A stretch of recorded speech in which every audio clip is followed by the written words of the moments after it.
I am live. I'm live. I didn't go to work today. I kind of don't give a shit. You know? It is what it is.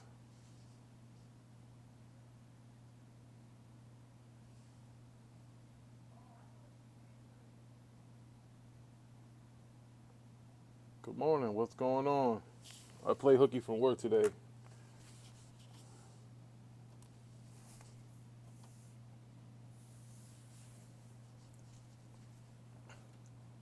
I wish this was a full-time job. I could sit here and do what I wanted to. Well, I didn't tell nobody I was going live. I didn't tell Teddy. Teddy's probably at work, but I'm not. So I figured I'd come up here and test out what's going on. What's up, brother? The landlord played hooky. The landlord played hooky, and the landlord said, you know what? Let me just chill out today. Talk about some topics I didn't get a chance to talk about, the last week or so. Late night Ricky Brown was canceled the last couple nights because my man Z was going live. So, hell, half all my audience is basically Z's audience. So, when you're part of the broadband bullies, we don't go up against each other in ratings. That's not good for business. You know what I'm saying? So anyway, I wanted to get into a few things. I didn't get a chance to get into when we were talking and everything. Hit the like button, please. Subscribe if you're not subscribed. Hell, everybody in here is probably a subscriber because that's how you find out about me. But anyway, I wanted to first talk about Vince McMahon. I really wanted to wait until Teddy was able to come on and talk about it, but you'll get my spin on it, and then me and Teddy, we can talk about it. But man, the impossible happened. They outed Vince McMahon. I never thought that Vince would be forced to retire. I never thought that I thought Vince McMahon would be running the WWE until he died. I never thought that this dude, anybody forced him out. He owns 81% of the voting in the company. And I'm like, wow, I can't believe that this happened. And I'll tell you my feelings on it. I mean, something big must have happened if a man who is as prideful as Vince McMahon steps down on something that he built that he's very proud of. And for him to step down and say that, he's retiring, he's 77 years old. Listen, first of all, Vince McMahon doesn't look 77 years old. That dude is still jacked up. He still works out. I mean, he doesn't move like he used to, but I mean, I hope to God I look that good and be able to move that good when I'm 77. My man looks good.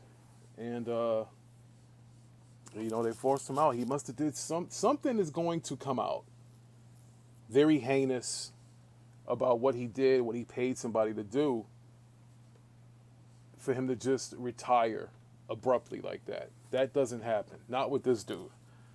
So, we just going to have to sit by and see, what happened. What did he... Wow. But anyway, I mean, it's two ways we can look at this. Is he really retiring? I mean, how many wrestlers have we known over the years to say that they were retiring, that they were done, and then, you see them, their money get messed up, and then they come back and work for Vince once again. I mean, Brock Lesnar left, and then he ended up coming back. Hulk Hogan, he left. He ended up coming back. The Rock, all these guys that, that were so-called done and not going to ever come back to the WWE, and they have.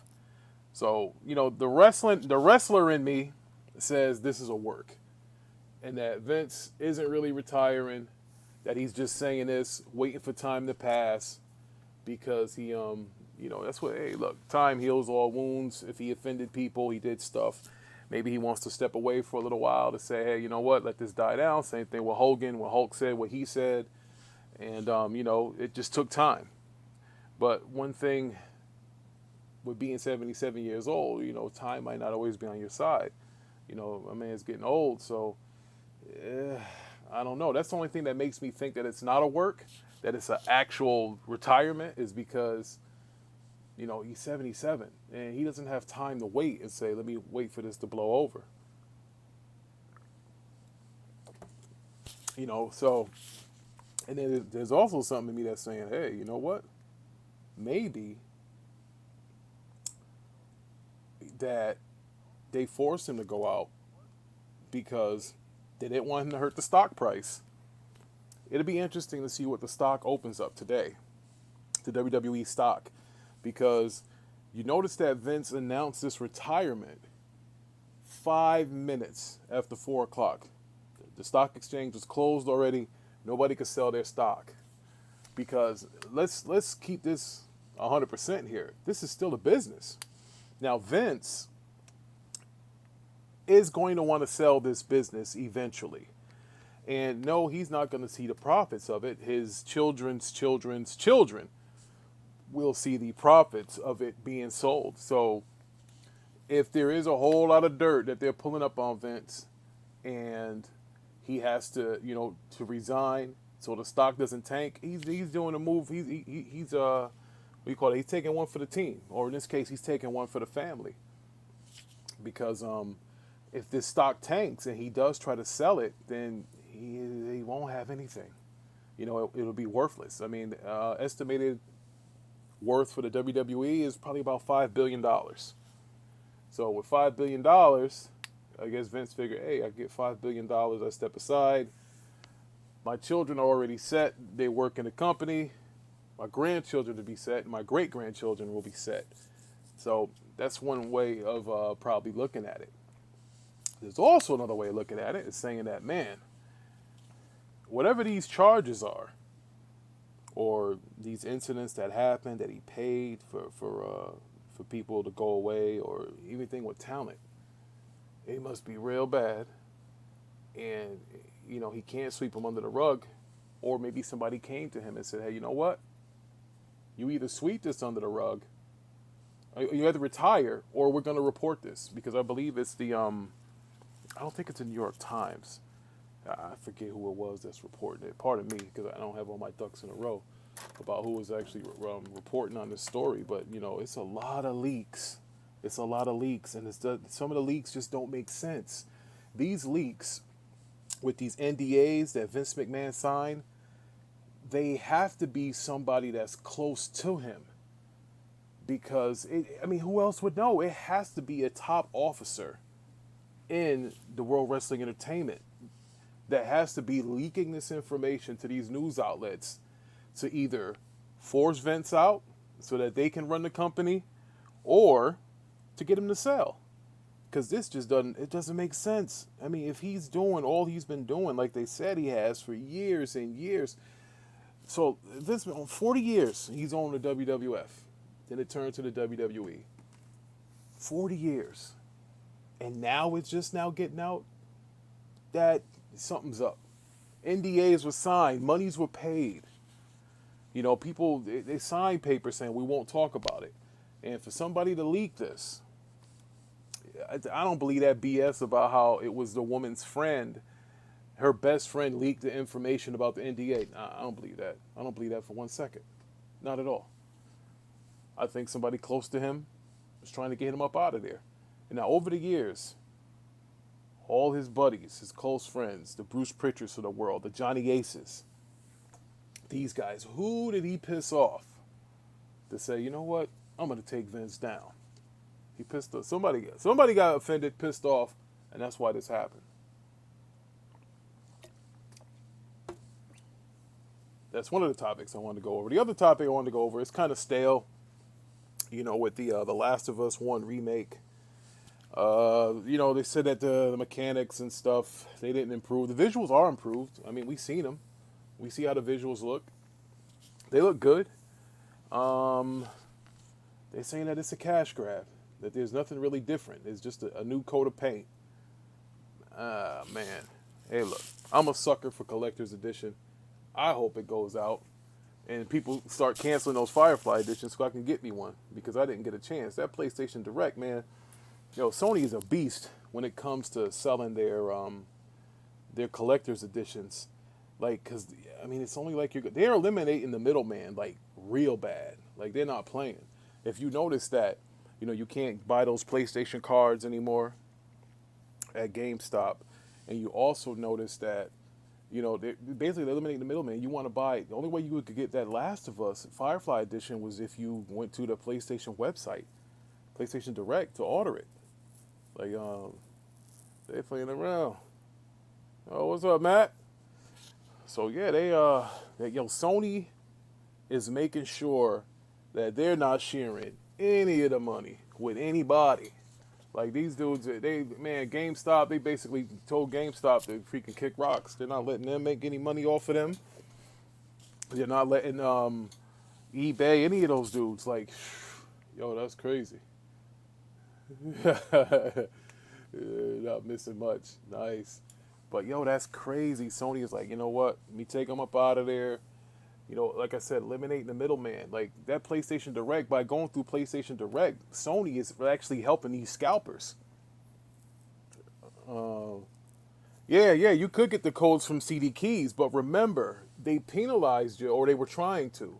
If you try to upgrade to the premium PS Plus subscription, if you did get the stuff from CD Keys, because CD Keys is good. I mean, man, CD Keys is banging if you want to get like games for cheap. You want to get Xbox Live codes, any of CD Keys is banging. But Sony was trying to bang on them because they know where you got the code from. And they was trying to like, look, well, you bought it for cheap and now we trying to charge you on the back end. But I think they fixed that. I don't remember. That was a few months back. But if that was the case, like as you can see, they're still trying to eliminate the middleman. They want all that money for themselves. And I can't hold them. They have a unique genre that they make that has a lot of followers of it. A lot of people like those story-driven games. And if they're the only place that's giving you those story-driven games like that, and if that's the case, then you can charge whatever the hell you want. All that matters is what people are going to pay for it. Like you can see, Sony has a lot of loyal fans that went out and bought that, I think it's pronounced Jordanheim edition of the God of War Ragnarok. Man, what's up, Levon? So, they went and they bought that edition, man, for $260. And, boom, people, they sold out. I mean, listen, I get it. Nintendo is the GOAT, of all time when it comes to video game consoles, first party, games that are bought and replay value. Nintendo, you can't touch them. They're on a mountain, like, Nintendo's in heaven, everybody else is trying to get there. That's just what it is. You might not like Nintendo's games. You might not like their controller. You might not like the audience that Nintendo has. But they are number one. We cannot dispute that. However, if you're over 13, 14 years old and both your testicles dropped, you're probably more into PlayStation or Xbox. I happen to still like Switch. Yes, Matt, that is 100%.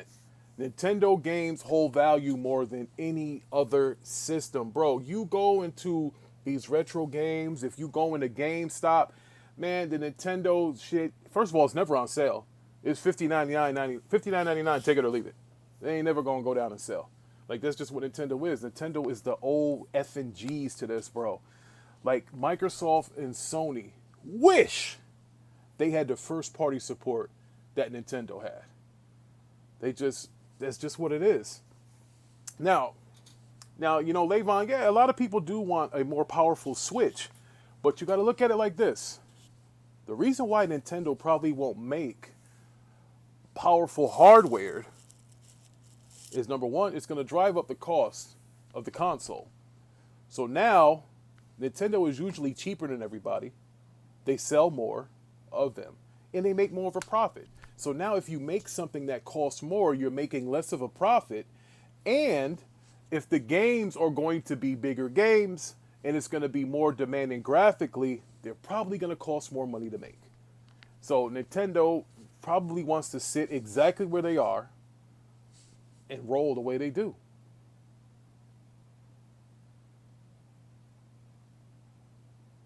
So, like you said, like my man Matt said, listen, Pokemon and Mario run the freaking industry. There's not a kid growing up. Now, I'm a little too old for Pokemon, but I am a Mario baby. You know, I remember the dun, dun, dun, dun, dun, dun, and he's shooting the fireballs. I couldn't tell if it came from his hand or if it came from his mouth. It was a bunch of polygons. I couldn't tell. All I know is that in these video game streets, you either started with Mario or you started with Pokemon. That's a fact. You can't run from that.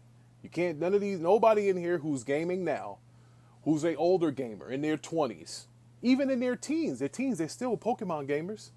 You know, you might have not played Mario Party or all that stuff, but, you know, Mario's there. He's the guy. Either Mario or Pokemon. That's where you started. And that's where you're going to finish. It's always going to be Mario or Pokemon. Look at all the people that tried to come and stop Mario and Pokemon. Remember Sonic the Hedgehog? Remember what happened to him when he tried to mess with Mario? What happened?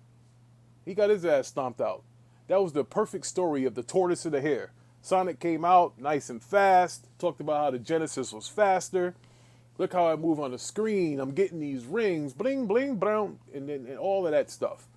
And Mario's just chilling with his plunger, doing what he's doing, moving slow, going through his 8 worlds, saving his princess. And people was like, yeah, that's getting kind of stale.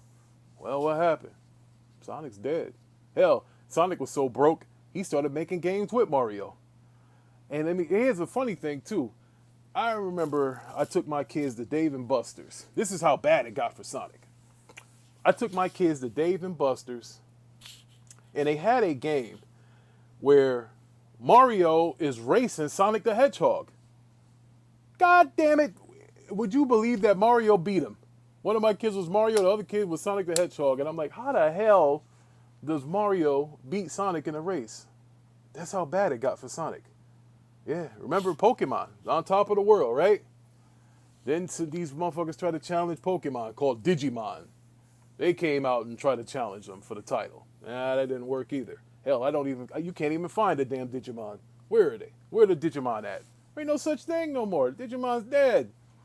Then they came up with something else to try to threaten Pokemon. It was a yokai. Like, instead of a ball, it's a watch. And it was this cat, and then he meowed, and Chubanya, or whatever the fuck it was. And my son was into that shit, and that died.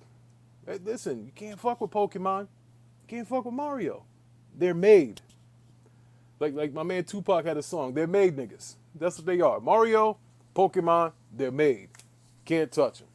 Now, Sony is probably is most popular for teens and adults.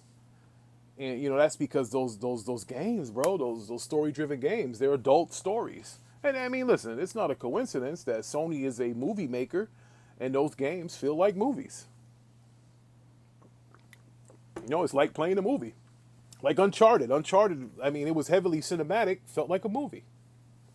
You know, it was one of the games, if you had a girl, you sit your girl next to you, you playing Uncharted, it looked like a movie. So she didn't mind you playing it, you know, after you played with her afterwards. But that's the whole point, man. Those games have an audience. People like them. Story-driven. It's not for everybody, but that's why you can charge $260 for a Jordanheim edition, and then another $200 for a collector's edition. I buy all the collector's editions in the physical form. Like, I remember when the WWE 2K series used to have the best collector's editions. They don't do them anymore like that. Like, this year it was a digital version of the NWO, but I mean, it was all right. It was cool, but man, you should have had like some NWO figures, or you know, they just went to a Hall of Fame, maybe some NWO Hall of Fame rings or something like that in those collector's editions, but they didn't. Like, those 2K collector's editions, those joints were stale, bro. I remember when 2K was made by what's the name? Matter of fact, I got it sitting over here on my shelf right now. It's Ric Flair's on the cover. Hold on. I'm gonna go grab it right now. I'll tell you who made it. And the reason why it's crazy.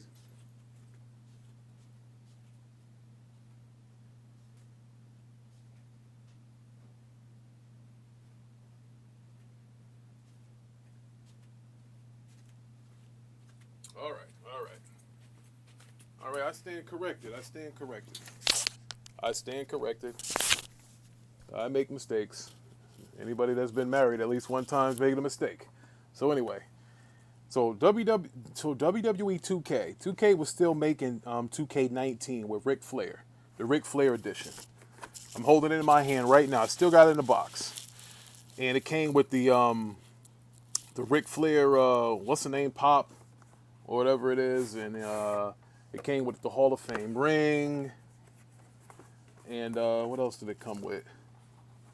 Let me open this up. Okay, now here's the ring. They call them Funko Pops. Yep, came with a Funko Pop, a ring, and a whole bunch of shit here that I can't even get it back in the damn box now. But yeah, man. And he signed it. All right, so that was the Ric Flair edition of WWE. Shout out to my brother Merv. Yeah, I'm good. I'm playing hooky from work. The Rick didn't want to go to work today. Actually, I'll be changing jobs come Monday morning. So, I ain't fucking going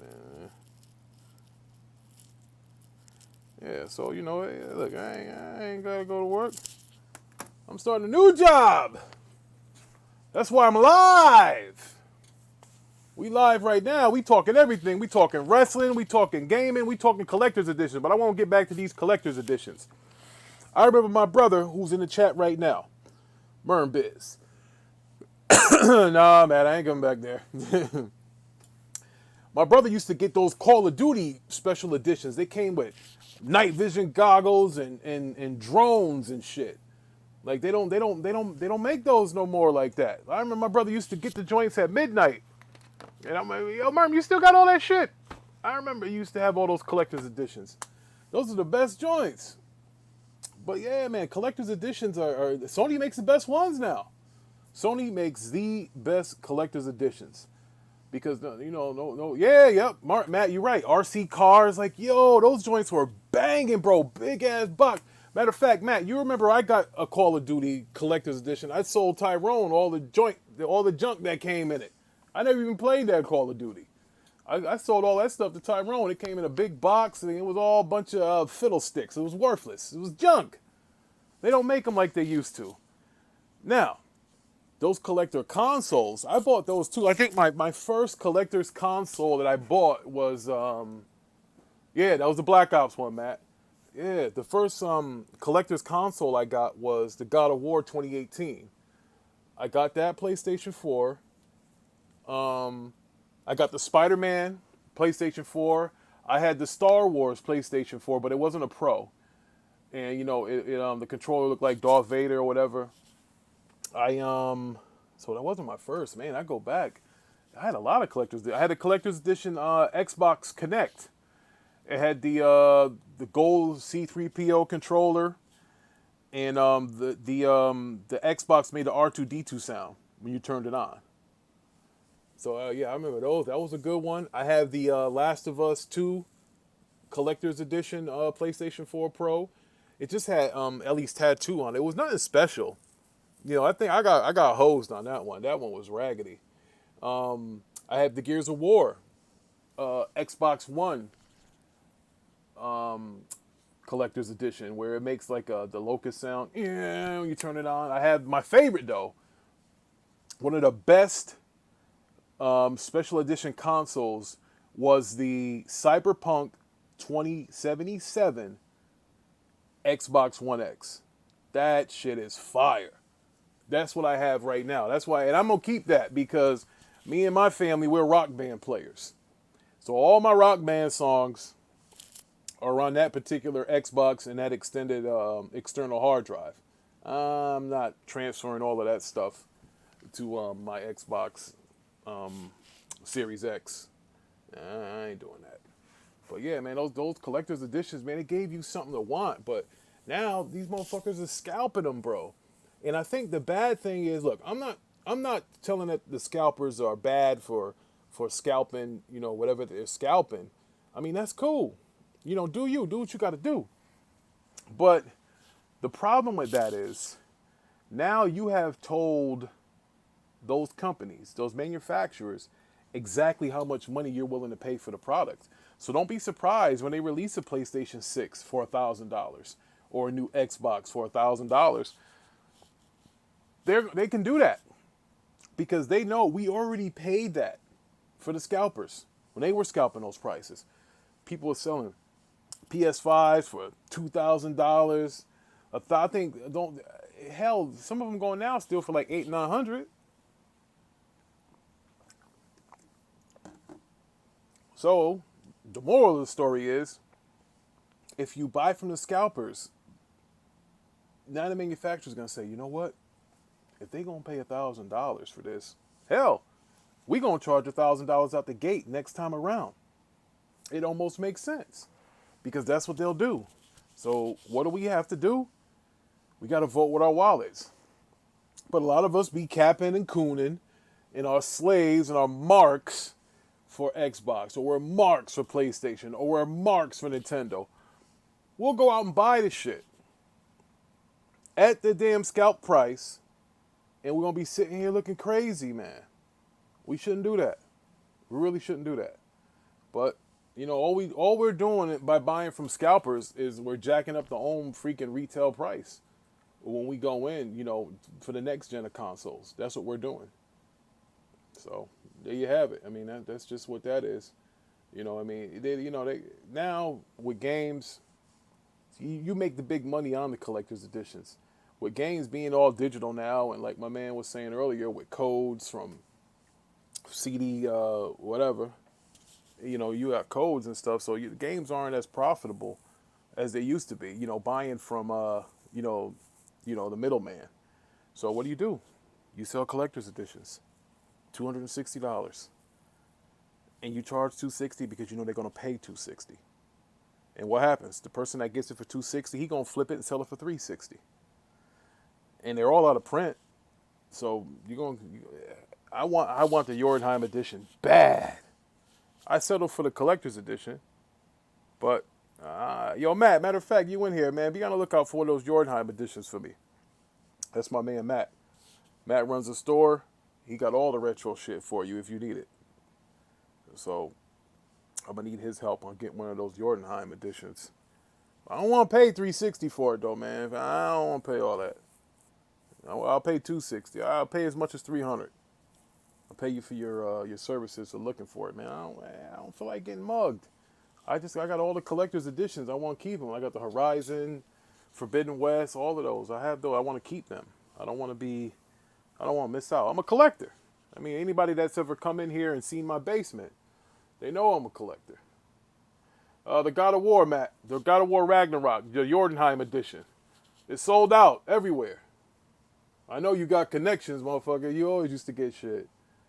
My man Matt's a beast. If y'all need some Nintendo stuff, that's the dude to talk to. So you hit him up in the chat. Matt, he gets all the Nintendo stuff that you think you can't get. My man's got the Mario edition Switch, the Animal Crossings, all of that. That's what he do. Yeah, Matt, the new joint.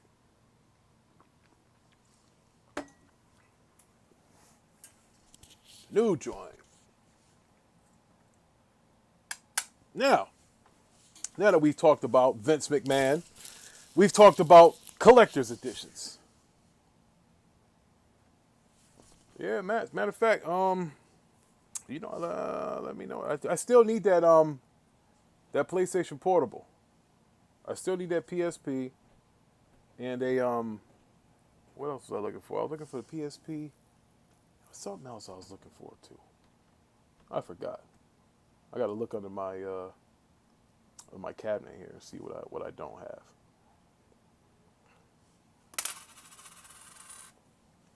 All right.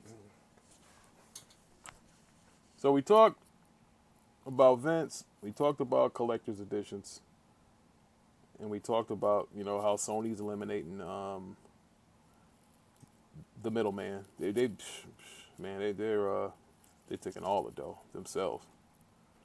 So I wonder how stores like GameStop are going to survive in the future. Think about this. Remember when GameStop, when the PS4 and the Xbox One came out? Remember when GameStop was pushing the PS4 because Xbox was talking about the DRMs and they were talking about the digital games. So GameStop was scared. So what GameStop was doing, GameStop was telling you, hey, why don't you buy this PS4? Because they knew Xbox was going, hey, digital downloads, this and that, or whatever. And you can't blame them. It was all about self-preservation. You know, they were like, look, push the PlayStation 4, which they did. I mean, there's over 100 million PlayStation 4s that got sold. You know, that was, that's what it was. So, but listen to this, though. Look what happens when you get in bed with the devil. So GameStop is sitting here telling Sony for a whole generation, hey, push our product because Xbox is going to go with digital downloads and they're going to cut you out. And to turn it around is Sony that end up fucking GameStop. It said, yo, nah, you can't get these codes no more.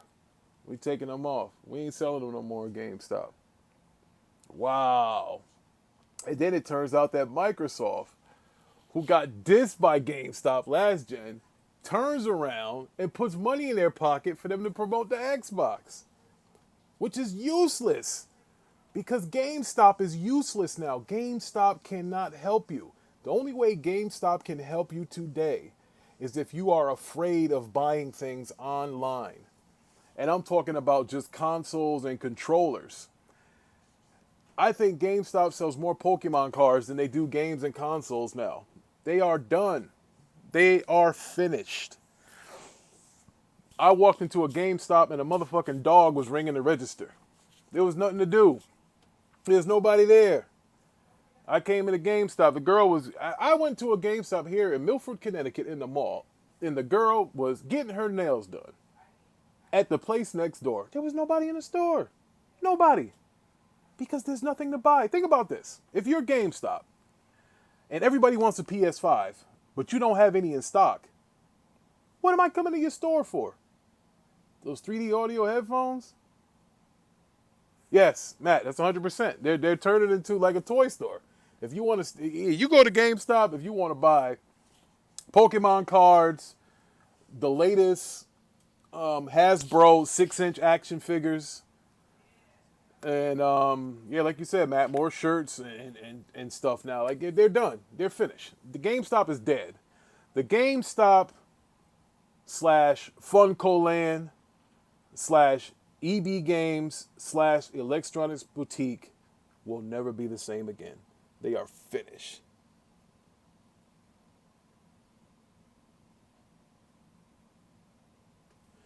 Yeah, my brother brought up a good point.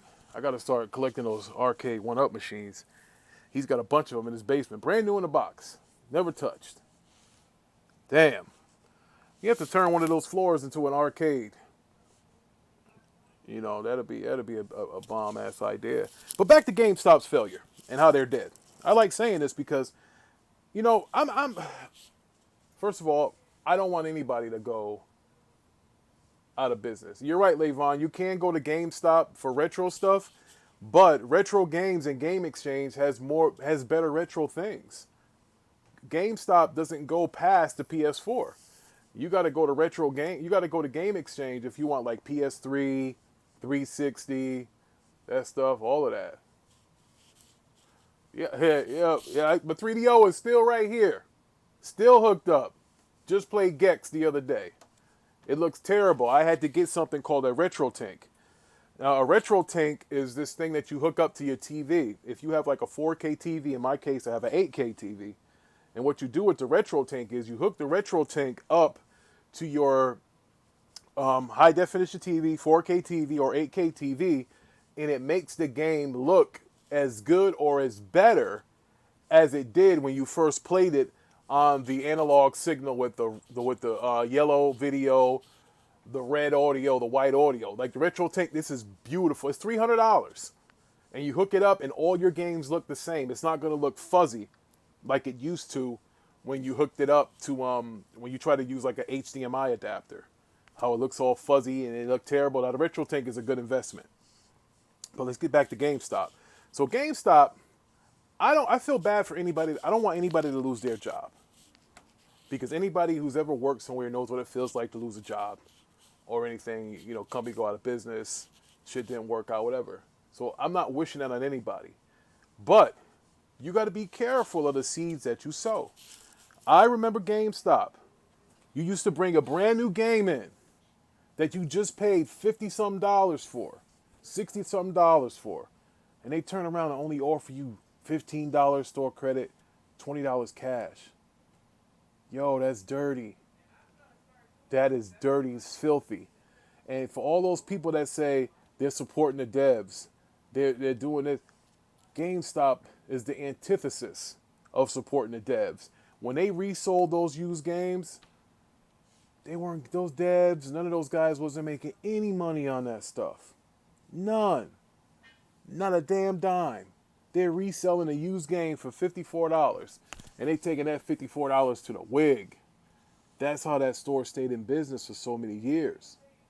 But once you started to be able to download digital games, you didn't need them anymore. You don't need them now.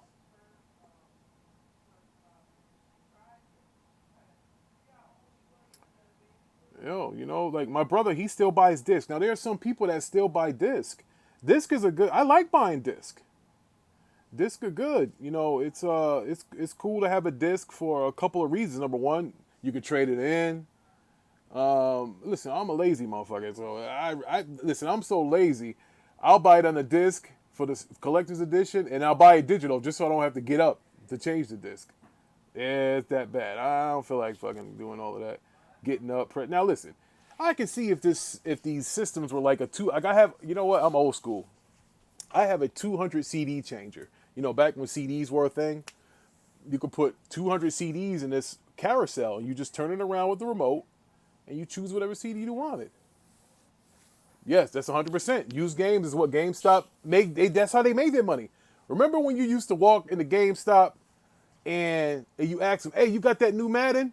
Yo, them niggas go straight up, grab the old used joint somebody took back and sell you that first before they would sell you the new one. Here you go, we got Madden right here used, and it's $54.99. $5 difference. It's already been in somebody else's system. Could have been scratched up. House full of roaches. Hell, you don't know any of that. Who knows what they did with that disc? It could have been put certain places where the moon don't shine. But anyway, they're giving you this used disc, pushing you to buy this used disc, rather than the new one, because they made money on the used joint. As I got older and I was thinking back, I realized that. I'm like, damn, yo, those bastards. And me and my mother always want to save a dime. So my mother was like, well, we going to get the used one because, it's brand new, but we're saving $5. My mother was about all that, about saving that money. My grandmother was the same way. It was about saving them paper. Yeah.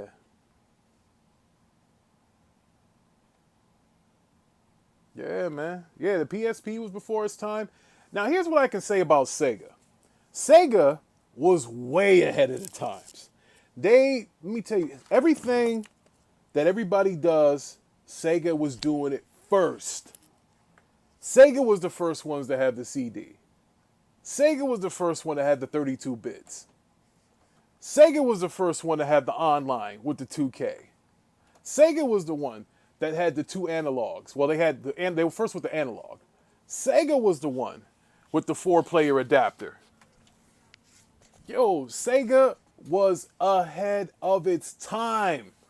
Like, yo, talk about innovation. Remember Nintendo had Game Boy? Black and white or green, whatever the hell it looked like. Sega dropped the Game Gear. Color. Playing Super Monaco GP in color. Yeah, Matt, they are. They're very expensive. Very, very, very expensive. Because, yo, I gotta say, Matt, I got 2 Sega CDs, so, Matt, let me know if somebody wants to, if somebody's looking for a Sega CD with the Genesis, I have that. 32X, I got doubles. I even have the power base converter, too. So yeah, so what happened is Sega was more innovative than anybody. They were ahead of their time.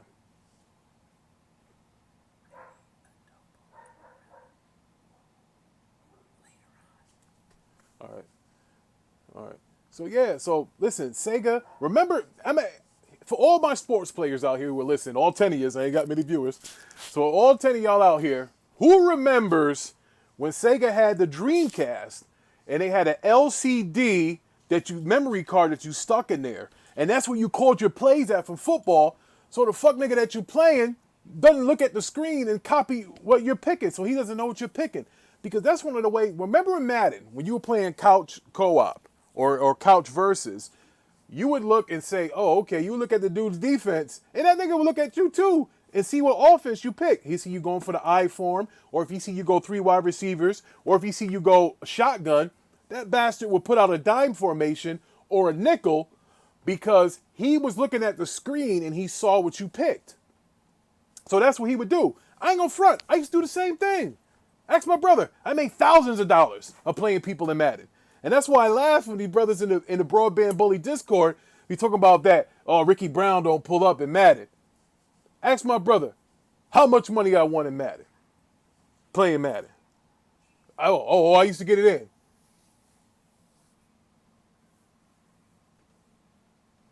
Oh, my cousin Crenshaw's in here. First of all, Rob, you couldn't beat me in any sports games. You know what happened when that 2K, when we was all playing it. You know what happened.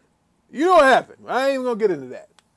But Rob, my cousin Rob's in here. My brother's in here. Look, I got a good audience. Hell, I need to go live at 9 o'clock every day. But I can't. You know, I got to go to work. So anyway, Sega was ahead of their time. They used to be able to pick those plays on that LCD screen, bro, so they couldn't see it. And let's not front. Nobody in here can say with a straight face that NFL 2K was not better than the Madden that came out that year, Madden 2000. It was way better. It looked better. It had Randall Cunningham. That's also what made it better. I mean, you just couldn't make it up. I mean, and what Madden likes to do is they like to do this ultimate team stuff where they want you to spend money on cards and all this other stuff. And so, so you could build your ultimate team, and you take your ultimate team and you go beat some other guy who's got $1,000 in his team. But wasn't like that with 2K. They had historical players like Reggie White, Randall Cunningham, all of those dudes. And you could just put them on your team like you can in 2K in basketball, and you can have a franchise with them. Everybody in here that knows me, I'm a Laker fan. And the first thing I do when I start a franchise with the Lakers in 2K is I bring back Magic Johnson. I put Magic Johnson back on the Lakers, or I'll put the Shaq or Kareem, Worthy. Yo, that's just how I am. I'm an old school dude. I'm an 80s baby. That's what I do. Yes, 100%. Sega made better sports games, and their controller was better for the sports. Like, there's no coincidence. If anybody in here who is a gamer, which 99.9% of you guys are, just can't beat me in these games. You guys are all gamers. We all love games. Let's not act like those Dreamcast developers didn't help make the OG Xbox. Why do you think you can just see Sega Dreamcast all inside of that OG Xbox? From the controller, the way the analog is, the online, all of that. All of that, that's what it is, man. Bro, Sega was ahead of its time. If Sega was just stay patient, that's all they had to do, is to stay patient. Sega freaked out. They messed up when they tried to release a 32X and the Saturn. That's where they screwed up. Even after they screwed all of that up, they still got a second life with the Dreamcast. But unfortunately, PlayStation stomped that, what we call, the fuck out. That's the problem what happened with the Dreamcast. Because Sega lost all third-party support from Electronic Arts. They didn't need it. They had 2K. They was straight. Imagine that, yo. Imagine where we would be. We wouldn't have a 2K anymore if it wasn't for EA Sports. That's right, Rob. They were split. Sega of Japan did their thing. Sega of America did their thing. If they were all on one accord, things would have been better. Yes, that you're right, Matt. It was too many systems. I remember, see, I was older then and I was working, so I kind of bought my own systems at the time. My mother wasn't doing that for me anymore. But if you were just a mom or a dad who walked into a EB Games or Electronics Boutique at that time, and I say that because it wasn't GameStop yet, and you went in and you wanted the newest Sega, you didn't know what to get. You didn't know if you were going to get a 32X because that was 32-bit, or if you had to get the Sega Saturn. It was confusing as hell. Like, Sega cut their nose off to spite their face. They messed that up bad. Real bad. Yeah, you're right. They were. I remember back in the day, you could burn a PlayStation game. You go rent a PlayStation game, burn it, and play it. You couldn't do that with Dreamcast. Nah, they wasn't having that. No. We weren't doing that. But yeah, they had too many things, man. And the funny thing is, right, I was just looking at my my entertainment stand, and I have my Sega hooked up with the Sega CD. And then I have the power base converter for the Sega Master System. And then on top of that, you have the 32X to go on top of that. Like Matt's right. It was too many components. Like, bro, listen, Sega, you remember how anybody in here that uses a Mac computer would know exactly what I'm talking about, because I use a Mac too, but not all the time. If you have a Mac, you have to get so many damn wires and stuff coming out of both sides because Apple is a son of a bitch. They do not let you hook up anything without getting this special device. I'm going to pull it out right here. So Apple has this special device for a Mac. When you get a MacBook Pro, like I do for DJing, it only has 2 of those micro USBs on the side. That's it. Just got 2 of them. So you have to buy a device with the 2 micro USBs on the side, and in that device, you're going to get a HDMI plug, a USB, and I think an earphone jack. Like, yo, they are dirty as hell like that, bro. That is dirty. That's what you call screwing your customers. Yo, that's screwing your customers like crazy. Doing that. But they get away with it. People are marks for that stuff, man. You know, you gotta buy all that shit just to to get your computer running or something like that. It's insane. You know, you gotta buy all that shit just to get your computer running. Yeah, man. I remember when I bought my first MacBook because I was embarrassed. I was a DJ. I did mostly weddings and stuff, and you know, you're doing a wedding, you're DJing a wedding. It's not as much pressure on you when you're doing a wedding because a lot of times the wedding party has given you a list of the songs that they want you to play and who's coming out to what song and this and that, whatever. So you're all set. However, when you're DJing in a club, it's a little different. Everything is fast paced. Everything's moving. You don't know what you're going to play next. You got to play to what the crowd is doing. So, you know, if I'm in the middle of playing Uchiwali and that's 80 something beats per second, I can't go in and jump into another song that's 140 beats per minute. I can't do that. So now what happens is you got to change stuff on the fly. You got to be quick. You got to read the room. You can't keep doing the same set all the time when you're DJing in a club as compared to DJing at a wedding or at different family functions. It's different. When you're in the club, all eyes are on you. So what I found myself doing when I was using a PC laptop, there was too many drives that had to be updated while using the Serato DJ. So what will happen is you could be in the middle of a set, and if my boy DJ 4Play is in this party, in the chat, the damn thing will try to update while you're having a DJing set.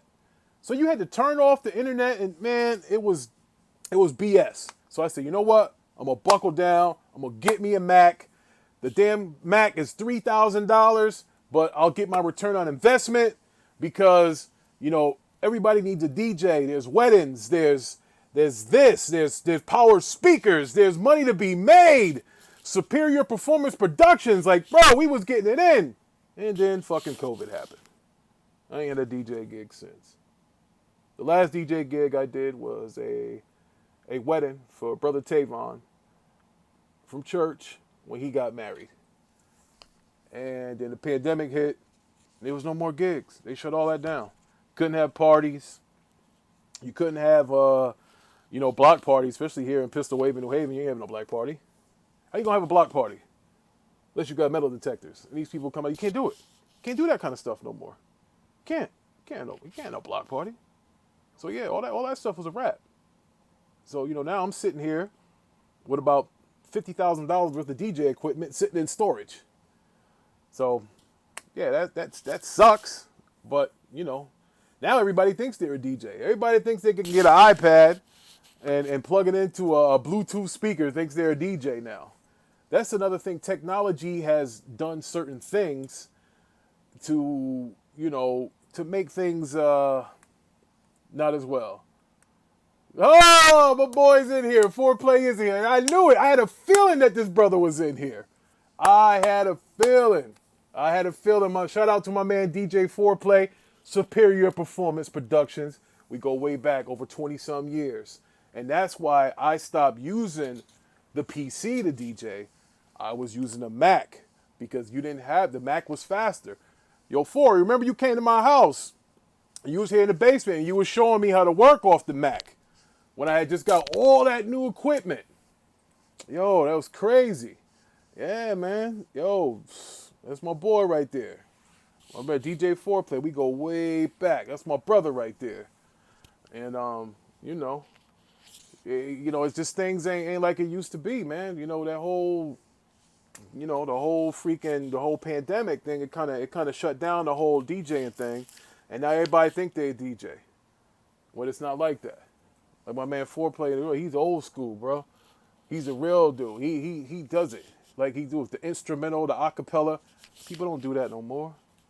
People download off of YouTube now, convert it to an MP3, and they throw it in their list. They don't blend it well. They don't mix it well. They yo, Four, remember you used to tell me it's a press play gig? Everybody's turning things into a press play gig. That's just what it is now. But I digress. Sega was ahead of their time. But one thing we can't thank Sega for is for the birth of 2K. Yeah, people think Spotify. You're right, Matt. Spotify. Like, that's what it is. Like, they're trying to put the DJs out of business. Like, I never liked the fact that any old body can go and play at a party or at a club or at a gathering. I thought that if you were a DJ and you played it in front of as many people as like my man Foreplay played in every night. He's done almost every damn club in New Haven, all the old school good clubs. I thought that you shouldn't have been able to buy equipment. No different than an HVAC guy can't just go to an HVAC store and start buying parts to his furnace. They're talking about he needs a license in order to do that. Yeah, Rob, I do remember. Back then, see, this is man, I'm all over the place, but this is how we do it. I roll when the chat's rolling. This is how I do it.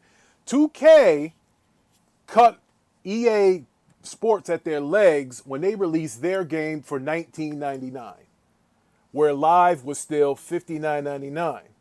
They said, look, buy 2K, it was only $20. And this is after Sega had, folded. They weren't making any more consoles. So what happened was 2K at the time, they said, look, we're going to have our game come out. And it's going to be Visual Concepts. That's who they are. Visual Concepts they're bought by freaking, Take-Two or whatever. So they said, we're going to make our game $19.99. And when their game was $19.99, you know what happened? What happened was more people started buying the 2K because it was cheaper. And people, think about this. If you're in a tough spot as a parent, now remember this is before online gaming, right? Remember this now. So you had a choice. You can go and get a $20 2K that looks just as good as Live, but it's $20, or you can buy Live for $59.99 and nothing changed. It still looks the same.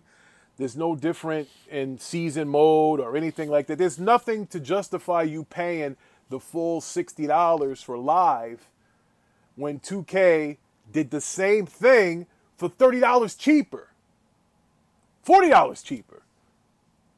Imagine that. So hey, that's how you got to get in when you fit in. If you come in lowballing people, it's no different than what we used to do to the clubs out there. We'll go find a club owner who was DJing. We say, how much you're paying your DJ? He said, well, I'm paying him $200 a night. And he is getting this many people. We'll be like, yo, we'll come in at $150. We can bring a bigger crowd than him. That's the whole point. You slash the price. All you have to do is get your foot in the door. My boy Ali used to do the same thing with me. If we wanted a club that we wanted the DJ at, don't forget, I'm 6'7". At the time, well over 300 pounds. Four sent me there as a spy to get in as a bouncer. We scope out the DJ. We see if the DJ was any good. I tell him, yo, he's got this kind of crowd. And what does he do? Let's talk to homie. Let's see if we can get in this club. And we get that DJ up out of there. That's how we work, bro. Send me in as a spy, as a bouncer. We scope it out. And then we get in. That's how we did it. And that's what Sega did to get into everybody's living room when Live was lacking. Live didn't do anything new for you to want to say, hey, I got to have this Live for $59.99 as opposed to having this 2K for $19.99. There was no difference. There was no advantage of having Live for full price when you can get 2K for $20. It wasn't.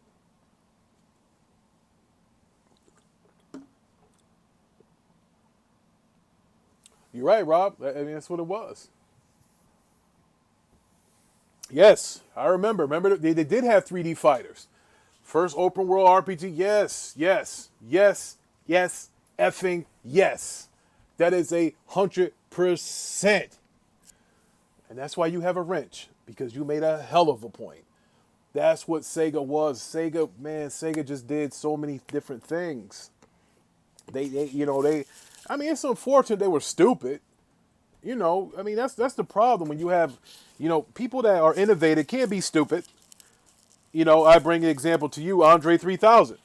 He's very innovative, and he's stupid because he don't want to roll with Big Boy and them no more, and Outkast was a good group. See, it's always those smart dudes that are innovative and got ideas that think their shit don't stink. You see what I'm saying? Like Andre 3000 is one of those dudes. He's a remarkable brother. He's very talented. But he's stubborn. And that's why the whole Outkast thing is all screwed up. He don't want to tour and make money. He don't want, bro, I don't know what's wrong with him. So anyway, that's what happened. Innovation and stuff, I mean, that sucks. I know those dudes at Sega of America are sitting down every day with their legs crossed and their pinky out, drinking tea, talking about, damn, why didn't we just stick with it? We owned that generation. We were the first. Imagine this if you're Sega. You were the first MFers in gaming history to beat the shit out of Nintendo. And you got nothing to show for it. Nothing. You beat Nintendo. And a lot of you youngsters don't understand how big that was. Sega beat Nintendo, who was king of the 80s. Every single kid who was able to afford a game or whose mother was willing to do anything to obtain that game had a Nintendo. If it wasn't under that Christmas tree, it was given at a birthday party, at a cookout, or, man, brothers was coming home from prison to have Nintendos. That's how big Nintendo was. Nintendo was a damn mountain. They were the shit, Rob. Nintendo was king. And Sega came in there, punched them in the face, took their lunch money, sat down, and they couldn't do shit. And then Sega said, you know what I'm going to do? I'm going to make a CD. Hardware. We're going to have full motion video. Y'all might laugh at full motion video now because it looks terrible. But that was, man, full motion video was like compared to whatever that Last of Us 2 and God of War Ragnarok shit looks like. That was full motion video back then. You didn't have that. They had golf games for the Sega CD full motion video of a golfer hitting the ball, and yeah, it was slow, and we look at it now and it's bad, but man, that was top of the line shit. That was top of the line shit. There was nothing better than that. Tell him, Rob, we used to come over here and play that 3DO and see it like that. My brother's in here too. He know what it was, playing 3DO. And Sega had that full motion video. Sega was the king. They started that, having full motion. They had a game called Night Trap, Sega CD. Live full motion video. You know, you pick the different rooms, you catch these vampires. And matter of fact, I got Night Trap sitting right here, right on my end table. The OG Night Trap. You know, a lot of people don't realize that. Like, yo, and I think Sega screwed up when they like we talked about it earlier, when they tried to release a 32X, and then he wanted to release a Saturn, and then, you know, and then now the EA don't want to make a game. So what does that mean? Like, that was just dumb. Dumb.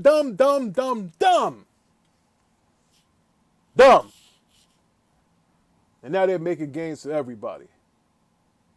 What's that game you play? Yokatsu, whatever it is, Rob? That's all they got left to show for it. And Persona, or whatever that weird shit is.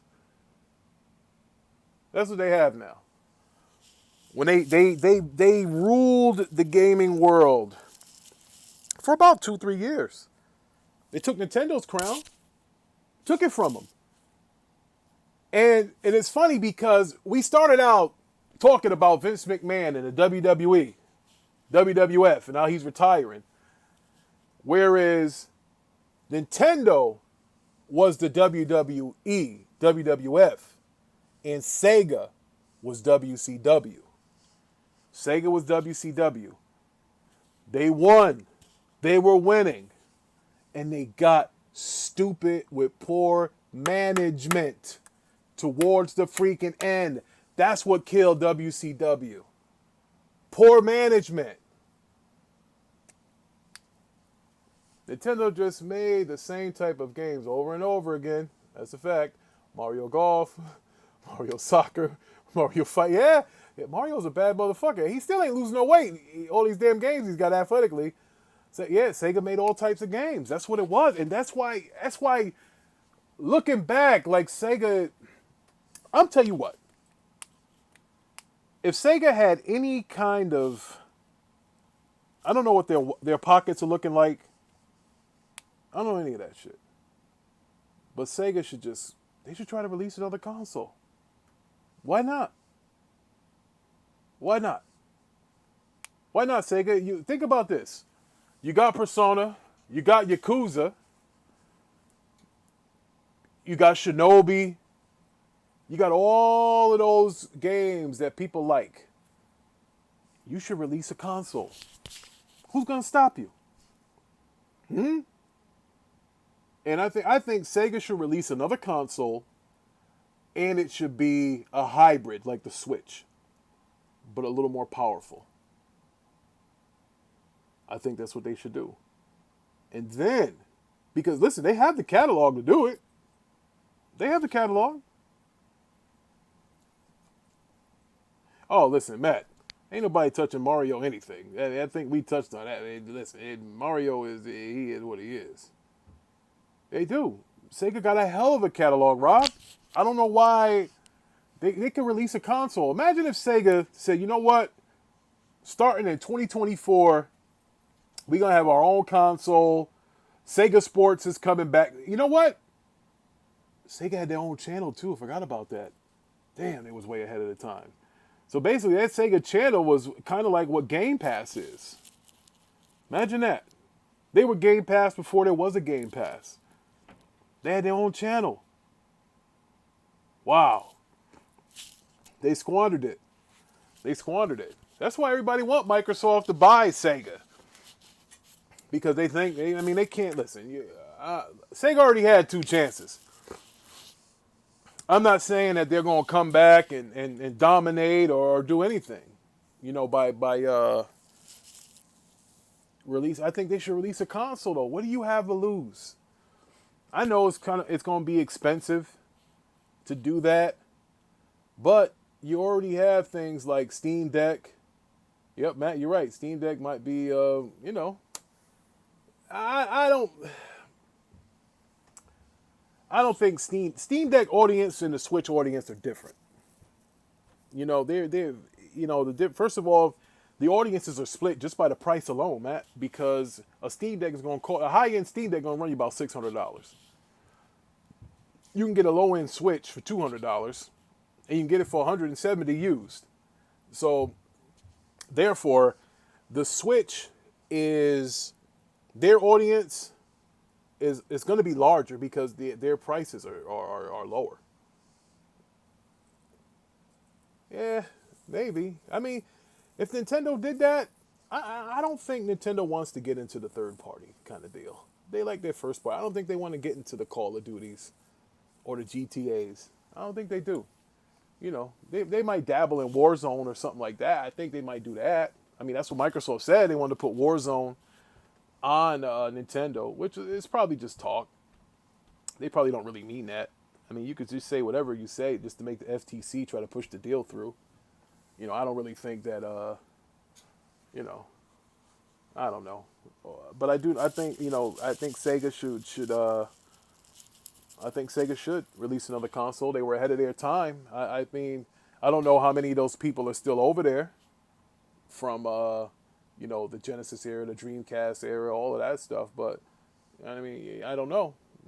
Some of those guys might be with Sony or Microsoft now. I don't know. Speaking of Microsoft, the Activision deal could get pushed through sometime in September. Is that a big deal for Xbox? Is that going to hurt PlayStation if that deal does get through before September? To that I say, I'm not sure. I think we need to read more into it. Because here's what I do know. A lot of people tell you that, they'll tell you, oh, they can't release Call of Duty and Game Pass because PlayStation's got the marketing rights. And then that's true and that's untrue. Here's what's true. PlayStation does have the marketing rights for Call of Duty. If you read the contract for the marketing rights of Call of Duty, it is only PlayStation and the owner of the Call of Duty franchise who can market the game. If the deal goes through, Microsoft is what? The owner of the game. Then the owner can then buy out Sony of their marketing contract, which I believe was $300 million. Which I think Microsoft keeps that in their lunchroom. $300 million to Microsoft. Matter of fact, I think Microsoft makes $300 million a minute. I mean, it's some outrageous number. I remember somebody was talking about it. They was like, how much money does Microsoft make a minute? I know it's a lot. But if they do,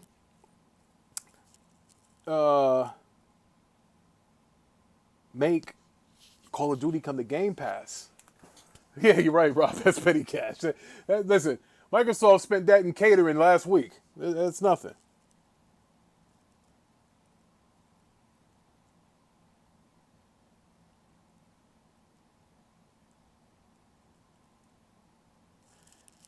So, the bottom line is, if Call of Duty, I believe, what is this one? I'm not really a Call of Duty guy. Everybody in here, Call of Duty is what? This is Modern Warfare 2 coming out, I believe. So, all right. No, Merc, no work today, brother. Thanks for showing up. That's my man right there. Listen, after I reach 100 subs, everybody that's in here, please like, subscribe if you did not subscribe already. My man Merc, my first 100 subs, I'm going to send everybody a gift card or something. Listen, I ain't got it like I used to. The pandemic hurt me. I got niggas that ain't paid rent in about 2 years. But, I'll take care of them today on my day off. You know who you are. So, my first 100 subs, I told them I'll get them all something because I respect you guys for listening to me babble on for an hour and 10 minutes. And even though it's only 12 of y'all, I respect each and every one of 12 of y'all. My cousin Rob's at work, he came through. Matt's at work, he came through. I appreciate that. But let's get back to this Activision deal. Now, if the Activision deal does go through before September, there is nothing that Sony can do to stop Modern Warfare 2 from coming into Game Pass. Yeah, Mello, 2 years, no rent. Shout out to my brother Mello. I got to get you a wrench, Mello. I got to get you a wrench, brother. Yeah, 2 years, no rent. Listen, man, bro. That's, man. Oh, Rob, I got to get you a wrench, too. This is the first time you ever came in here, Rob. My own cousin.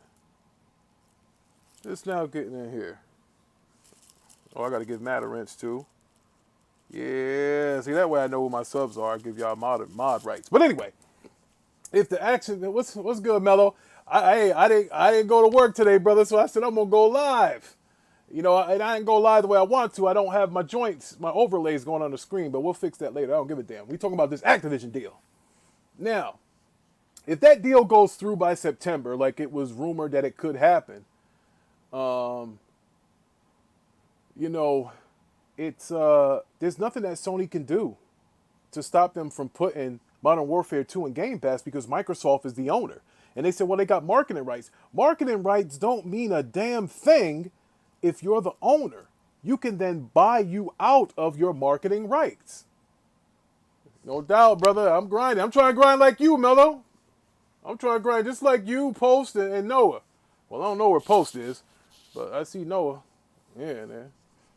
So, if they put that game in Game Pass, day and date, Modern Warfare 2, do you guys have any idea of what the sub count would be for Game Pass going into the holiday? My God. It'll be a lot. It'll be a lot. It is. Just riddle me this. It's November. God of War is out, right? He's coming out November 9th. But before that, Microsoft, let's say if Microsoft announced, hey, today, November 9th, we have the Series S going on sale for $199 with 6 months of Game Pass included with the Call of Duty new map pass and all of that other stuff in there. So not only are you going to still be a Game Pass because you got the new maps and stuff coming out the Call of Duty, you're going to be in there. You're going to be in there. If they do that, that can soften the blow of the publicity and the fire that God of War Ragnarok is going to just freaking trounce in November. Like God of War Ragnarok's coming in heavy. Boom!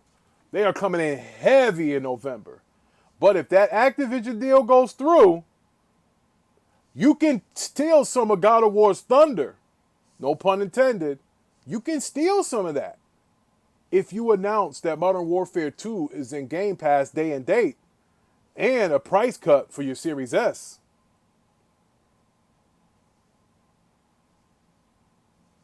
Yeah, buddy. Yeah, it's coming. It's coming. It's coming. Yo, Mello, we got a collab. We got a collab, bro. I'm just starting. Let me in there. Let me talk my shit. But yeah, man, if that jumps into Game Pass day and date, Modern Warfare, and they drop the price, but see what happened. What you need to do as a strategist. All right, if it comes to before September, before Modern Warfare 2, you announce that it comes to Game Pass, and before God of War Ragnarok comes out in November, do a price drop on your Series S.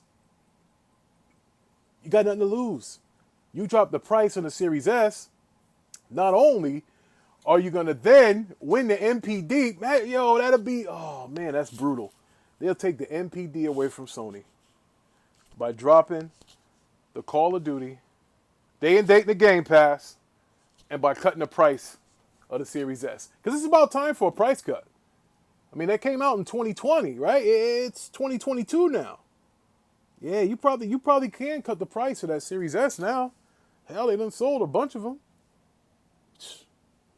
Make it $200. What's the Switch going for right now, Matt? Well, you can make that Series S. If Matt's still in here, Matt, if you're still in there, how much does a Switch go for? You can make the Series S $10 cheaper than a Switch, just to mess with them, and that'll move units. That could be a big problem. Listen, Call of Duty's a game changer. That's a fact. So the OLED's 350. So the OLED Switch is 350. I saw that in Target the other day too. So the OLED Switch is 350. Series S is already under 350. I think if they make that 199, man, yeah, that's gonna be a problem. That's gonna be a big problem if they drop the price of that Series S with Call of Duty being day and date, and man, I don't know how. Now listen, for all my Call of Duty players out there, what is the how fast do they usually drop new maps on Call of Duty? How soon? Do they do it like a month after it released? Because imagine if Call of Duty imagine if Call of Duty had a super map pack drop on the God of War release date. Something like that. Something to mess with them. Because let me tell you something, Microsoft is a company that makes money. They know what buttons to press. They know what strings to pull. So when Call of Duty does come to Game Pass, there will be some kind of strategy in place. It probably already is in place right now. The only thing that they don't know is when the FTC and the EU are going to actually approve this deal. Now, again, if that deal is approved before, September, that's huge. Huge. Huge. Because everybody sat here, all the PlayStation guys, sat here for months, whole year, said Xbox had nothing coming out first party for for releases. He kept saying that. They ain't got nothing. They ain't coming out. But now, if they drop Call of Duty, which technically is their first party, well, now you done woken the beast. Now you got a problem. Because that could happen. Oh, man. Well, hey, listen. It goes without saying that Microsoft it's more catered towards multiplayers, co-op, stuff like that. Sony has the story-driven games, which I like that too. Like my cousin Rob would tell you, he'd be like, "Yo, man, where you been?" I was like, "Yo, I was playing that Forbidden West, bro. I disappeared for about a whole, week and a half just playing Forbidden West. That was a good game. I liked it. A lot of people didn't."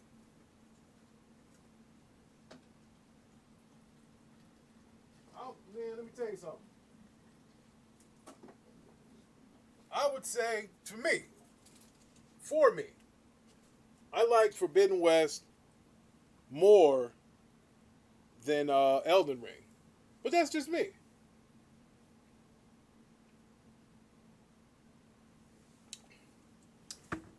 "100% right. Diablo 4 exclusive. Warcraft exclusive.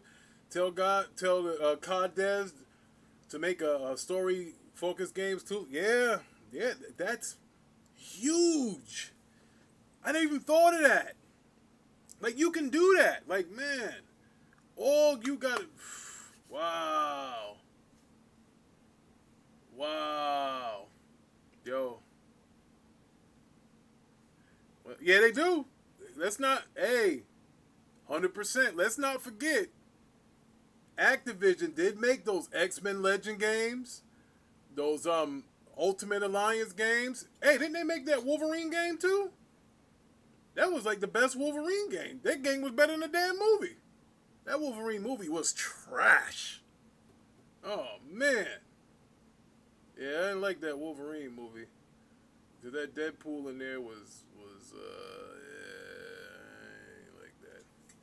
I know Rob's an Elden Ring guy. My cousin Rob's an Elden Ring dude. I'm a Forbidden West kind of guy. I listen. I'm not gonna knock Elden Ring. I'm not really a Souls. That was my first Souls game. Yeah, I got into the hype. Leave me alone. You know, I believed all those reviews online. Medical, leave me alone. You know, I went and bought the game digitally. Yeah, monkey see, monkey do. Leave me alone. I did it, and I'm sorry. I'll never do it again. I did what Flavor Flav and Chuck D told me not to do in the 80s. I believe the hype of Elden Ring. I believe the hype. And that's 70 hours of my life that I can never get back. Yeah, Rob, you were helping me play that damn game. I know, Mello. And listen, I knew I was going to get it from Mello. I knew it. My cousin Rob, Mello, loved that effing Elden Ring. Man, them brothers, y'all must nightlock dialogue in your game. And then, oh God, I can't do it. All that demonic looking stuff. What does that mean? I can't take it. Come on, man. I don't want to play that Elden trash. Hey, look. I ain't gonna hold you. Elden Ring is probably game of the year right now. Speaking of game of the year, can you imagine the feelings of those poor little ponies that would get hurt if Elden Ring beats God of War at Game of the Year? Oh my God. This will be a trap. We're going to have to put some brothers on suicide watch. We're going to have to put some on suicide watch. Because some of these brothers who love Sony, all my brothers in the Triple B Discord, that love Sony to death, that love God of War, my buddies like my man Shake Capo, AP the Cooner, Tommy Bull, Bye Kid, all of those jabronis that love Sony games, Vaughn, all those dudes. If God of War gets beat by Elden Ring, I don't want to hear shit. I don't want to hear nothing from y'all ever again. Nothing.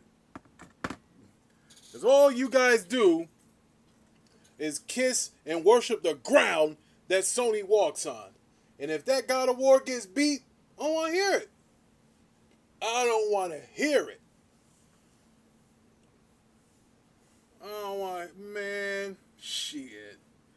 Oh my God. Yeah, no, listen. Listen. Shout out to my man Mac City. All you ponies better be ready. Because if God of War don't get Game of the Year, Mac City's gonna let y'all know about it. Every day, every hour, every super chat, all of those damn shows Mac City goes on. He gonna let y'all know that God of War Ragnarok didn't get Game of the Year. He gonna let y'all know that. He gonna be all in the Broadband Bully Discord, letting y'all know. He gonna be all over the place. So, y'all better pray that Mac City gets incarcerated or stops gaming by the time those awards are out. Because he has no chill button. He has no chill button. He gonna get him. He's gonna get him. So back to this Activision deal.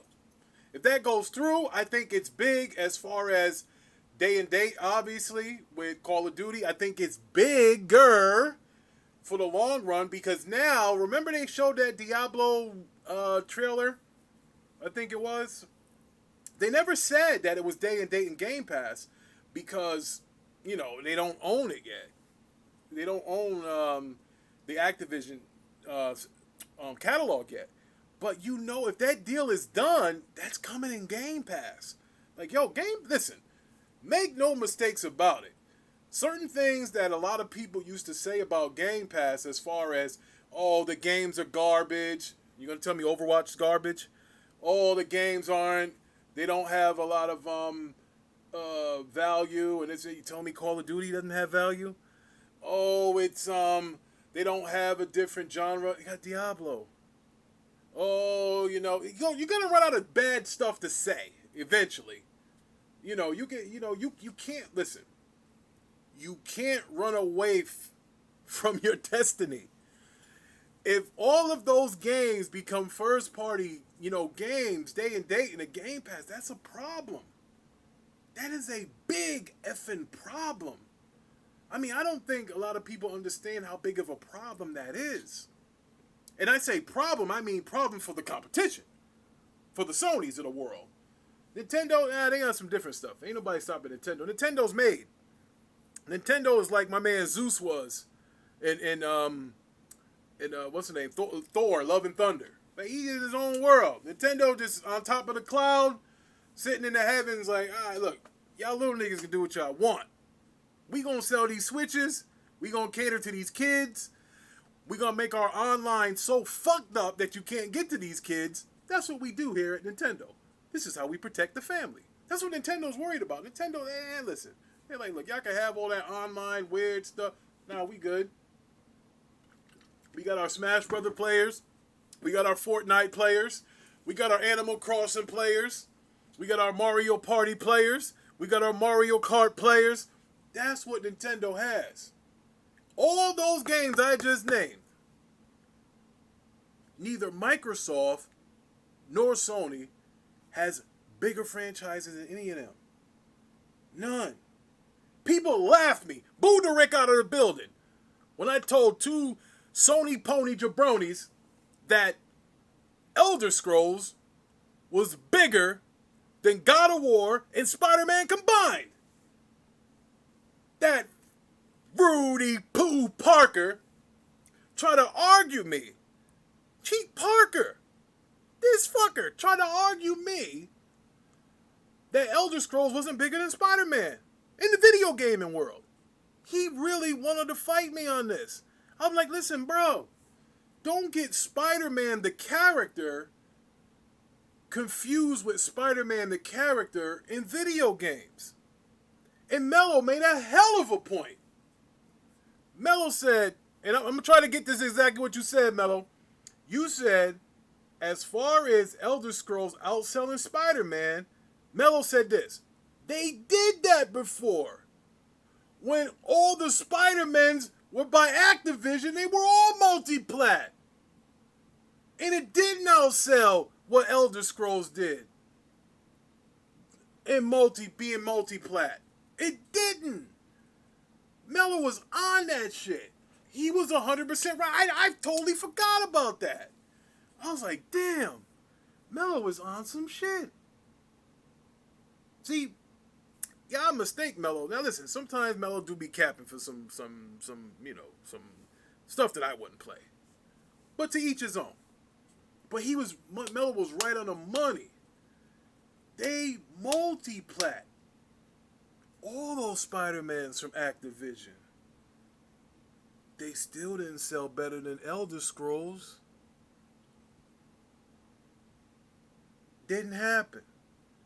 So before you tell me that Elder Scrolls is not as bigger than Spider-Man, you might want to go take a look at themselves, bro. That's just what it is. It is bigger. I try to tell you, I say Elder Scrolls is the biggest. Elder Scrolls is the biggest franchise for Microsoft, besides Minecraft. The reason why I say that is because Minecraft is probably bigger than Elder Scrolls, but Elder Scrolls is exclusive to the Xbox platform, where Minecraft isn't. Facts, Mello, 100%. They can't take that from you. But yeah, so Microsoft, now listen, Microsoft does have the bigger IPs. I get it. All the Sony guys are going to tell me about God of War. The Sony guys are going to tell me about Spider-Man, which they don't own. Spider-Man is not exclusive to Sony. He's also on Avengers. And he's also on the Marvel Ultimate Alliance 3. So they're going to tell me that's God of War. They're going to tell me Spider-Man. They're going to tell me Uncharted. They're going to tell me... I like Ghost of Tsushima. That was my game right there. They're going to tell me Ghost of Tsushima. They're going to tell me Horizon with Aloy and her boring ass but I did like Forbidden West. But the bottom line is, those franchises, God of War, it's not bigger than Elder Scrolls. It's not bigger than Minecraft. Spider-Man, it's not bigger than Elder Scrolls. It's not bigger than Minecraft. Horizon, it's not bigger than Elder Scrolls. It's not bigger than Minecraft.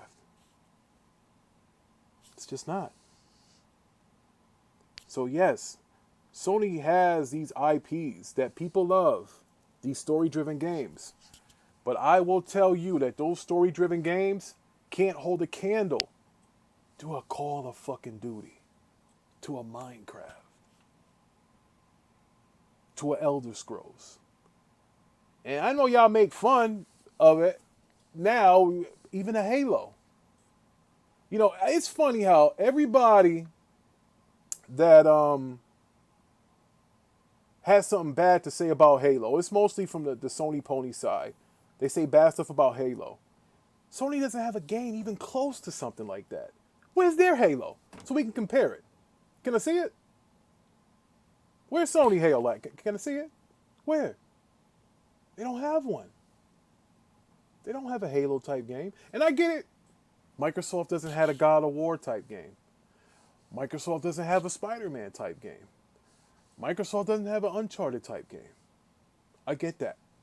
They don't. Microsoft doesn't have a Ghost of Tsushima. Nope. But Sony, they don't have an Elder Scrolls. They don't have a Fallout. They don't have a Starfield. Oh, we all got Destiny. Hey, Mello, Destiny's that girl, the fat girl that did everything in the locker room that we all take to the prom and take turns on. That's who Destiny is. She's got nothing for us. You know, Destiny belongs to all of us. That's her name. Like, yo, you got up with Destiny? Yeah, I got up with Destiny. You was with her Friday? I was with her Monday. I was with her Wednesday.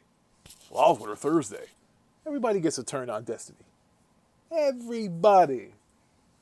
Hell, even Mario's getting turns on Destiny, probably. It's me, I'm Mario. I fucking Destiny too. But that's just what it is. Yes, she is for the streets. Everybody's got their hand up Destiny's skirt and they're pulling out hunters. Yeah, buddy. That's what's happening. That's what it is. That's what it always is. Hey, I get it. And then they go kill Microsoft on, games as a service. Destiny's the biggest damn games as a service there is. You ponies want to hang your hat on that. Man, these guys, all I'm saying is you guys got to keep that same energy on certain things. You know what I'm saying? Like, yo, if you gonna kill Destiny about being games of Halo's games of service too, and they say, well, Halo is not as good as Destiny. Destiny has been out longer. The first Destiny that came out, they had issues. It wasn't perfect. I remember when Destiny first came out, the raids weren't even ready yet. Can I get an amen for that? Whoever played Destiny, the first one. You can check my gamer score. I was on that shit every day. My kids is only like 2 years old, 3 years old. Hell, I couldn't play nothing else. I'm changing diapers. It wasn't perfect. You know, when you have games as a service, they're not going to be perfect when they come out. Games as a service works just like a subscription service. You need content. That's all. You need content. Amen to your amen, Mello. When these games come out, these games as a service, they take time. But once they get rolling, look out. I'm telling you right now, once Halo gets rolling, look out. Because Halo is going to be a freaking force when it gets going. Now listen, I'm not really a Halo guy. But I whooped Parker's candy ass. We went 1-on-1, 1v1. I whooped Elijah's ass in that game. And I don't even play Halo. Right? He's supposed to be the objective gamer. Well, I took his objection and I put it in a coffin and buried it. That's what I did. All right? That's what I do. So anyway, you got to wait for that thing to get rolling. Everybody killed Halo. Like, bad. Oh, there's no content. It's a service game. You got to give it time. You got to give Halo time. Give Halo time. It's going to get better. Look at Destiny. If we want to all judge about how a game was not good and then it became great, I can even go back to those 343 Halo remasters. They didn't start out great, but damn it, they finished them. And they were flawless afterwards. That sometimes things are a work in progress. I wasn't born a great parent. I cared for my kids. I loved them. I wanted to change their diapers so they didn't walk around the house smelling shitty. But the father I was 12 years ago is not the father who I am now. I got better. You get better over time. It's human nature. You're either going to get better or you're going to get worse. All right, it's only Sony's defense is Sony got the studio that made Halo. Yeah, but half those devs are gone. Insomniac that made Resistance and some studio making SOCOM. Yeah, I heard Sony is making a multiplayer first-person game, which we'll see how that does. And that's when I think when Sony does release that game, I think that's when Microsoft will probably pull Call of Duty off of the PlayStation platform, because then it's not worth it for them. Because now they're competing, because now you have a Microsoft franchise that's competing with Sony's new franchise. And then you can say, hey, we have the bigger name. You have your first-person shooter or whatever. So, hey, let's agree to just, get the hell up out of here. And I think that's what'll happen. I think once Sony does get that game together, their AKA Halo Killer, I think that then, and only then, will COD probably be taken off of that platform.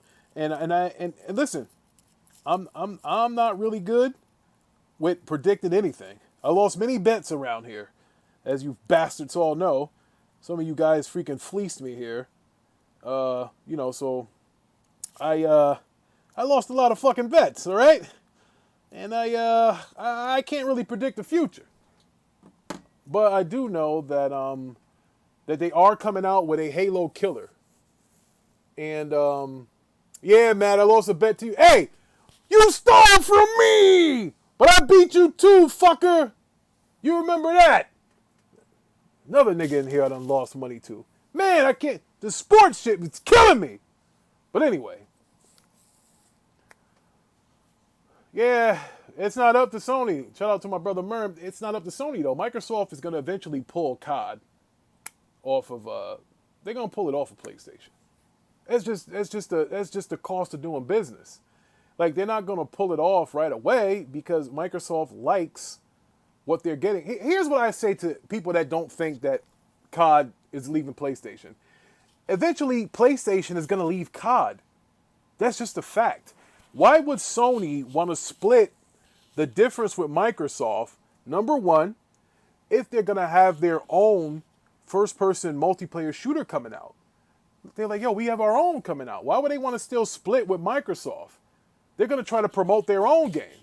They have a marketing deal for that said game of Call of Duty. What in the hell would you want that for if you're making a game to compete with that game? You're going to walk away from COD on your own. Sony will walk away from Call of Duty, period. Because it doesn't make financial sense for them to stay with it. Why? If you're developing your own Call of Duty killer, your own Call of Duty / Halo killer, why even bother with the marketing or any of that? Why have it on your platform? You don't even want... You know how Sony is. Look, they eliminated fucking card codes. You think they won't get rid of COD on their platform? If they have a game that's going to be competing with that audience, they're going to drop that shit like a bad habit. It's gone. COD will be out of there. They're not going to keep it. They're going to get rid of it. COD will be gone. Trust me. COD will be done. It'll be off of the PlayStation platform. Matter of fact, Sony's looking at it like this. Once COD goes day and date into Game Pass,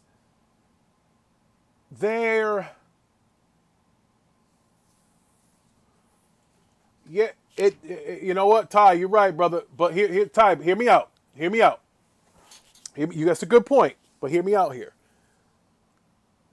Sony makes money from COD when they're selling those 20 million at full price, right? Hear me out. At full price. But if a lot of those Sony loyalists, or COD loyalists, should I say, the casuals or the COD diehards, they go out and get an Xbox and get it in a subscription service, half that audience is cut now. We'll just say half, because half of the people want to save money and half the people in the world want to go into credit card debt. So let's say if half the people leave PlayStation to go and get COD and Game Pass, it could be via Steam Deck, it could be via Xbox Series S or X. Let's say they're gone. Now, the sales are not as plentiful on PlayStation. So now, Xbox has gained subscriptions from the game. PlayStation is losing sales. So Sony doesn't have a problem with walking away now. Because like I said, they have a game to compete with that coming out in the future. So now they're like, well, what's the point? They're going to be like, yo, what's the point? What's the point of us having this damn game out here? It will. Listen, Ty, Call of Duty from last year, I mean, the year before is still selling. I mean, people just buy it. You know why? Because it's one of those things where, listen, not everybody got it like that. It could be a kid who didn't have money or an adult that didn't have money. Dude come home from prison, they got a game for him. We got you that Call of Duty. But maybe they didn't get him Modern Warfare. They got him the one of the year before, the year before that. It'll sell. It'll definitely sell. Definitely. But all the remaster CODs are probably only going to be in Game Pass. That's why when a lot of these Xbox started tripping, like the Mac Cities of the world, when they told them that COD was going to also be on PlayStation, they're going to keep it up there. Like, Mac lost his damn mind. He was mad as hell. Like, yo, Mac, you don't got to lose your mind, bro, because eventually what's going to happen is Game Pass is going to choke out the PlayStation audience. It's going to eventually choke it out. It eventually will. Just like eventually Netflix choked out Blockbuster. That's what happened. Think about it. Blockbuster had brand new movies, bro. Brandon, if you had the new Will Smith movie, you had to go inside a Blockbuster to rent that movie. It wasn't on Netflix. They had the Will Smith movie.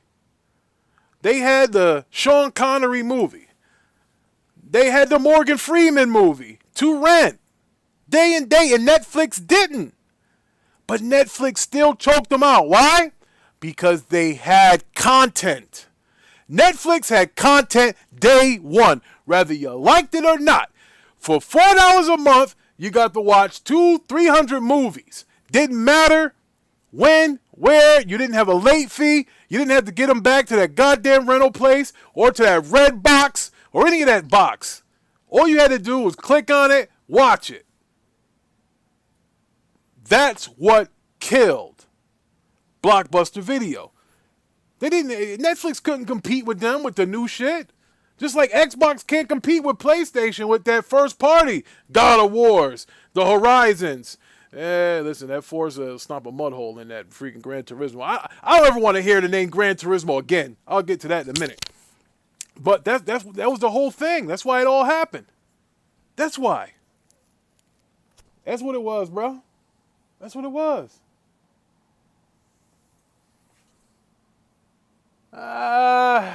They might make Crash exclusive.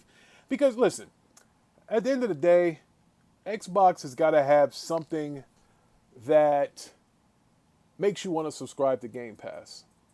And I don't think Crash Bandicoot is a big enough seller on multiple platforms to say, well, we'll let everybody get a taste of it. Whereas you can just put it on Game Pass. and you keep it there as content. Because at the end of the day, Game Pass doesn't really probably need exclusives, but they need exclusive content. So that's kind of why I think Crash will be exclusive. I think so. Yeah, they brought. Listen, you know what the funny thing is, bro? Netflix went to Blockbuster about the streaming service. They wanted to partner with them, and they booed him out of the room. They booed him out of there. Booed him, booed him, booed him. But that's what it was. It doesn't matter. So, hey, did I say to that? I don't know. All I know is that, content is king in these streaming wars, these subscription wars. Everything's a subscription. Hell, I got a subscription to have food delivered to my house right now because I didn't want to take my ass to the market because I didn't feel like going out in the heat after I had did a 6-mile walk. And what did I get? I have my food. Everything is a subscription service nowadays. Ain't that a bitch? You go to the doctor, it's a subscription service. I'm subscribed to my chart. It don't cost me any money, but it's still a subscription. Like if I would press the home button on my television right now, look at all these subscriptions. Xbox Live, PlayStation Plus, Prime Video, Disney Plus, Hulu, Vudu, ESPN, Movies Anywhere, Netflix, HBO Max, Apple TV, Paramount Plus, Peacock. Look at this shit. Look at this. Tubi, Sling, Spotify. Look at this. Every damn thing is a subscription service now. You can't get away from this shit. It's all subscription service. You can't run from it. They're all getting money from us every month.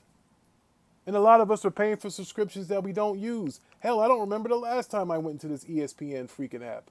I don't go into that shit. Disney Plus, hell, after Obi-Wan, I never watched it again. What the hell's going on?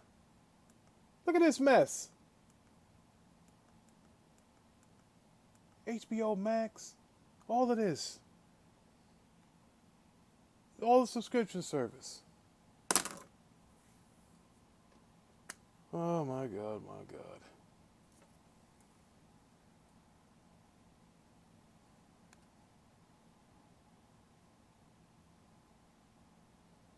All of this.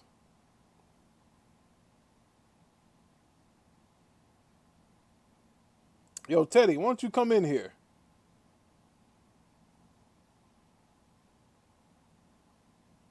Hold on, y'all. I'm trying to get Teddy on the show.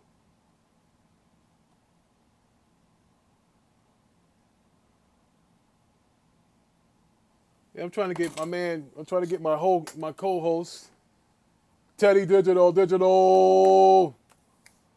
What up, Flip and Flip? What up?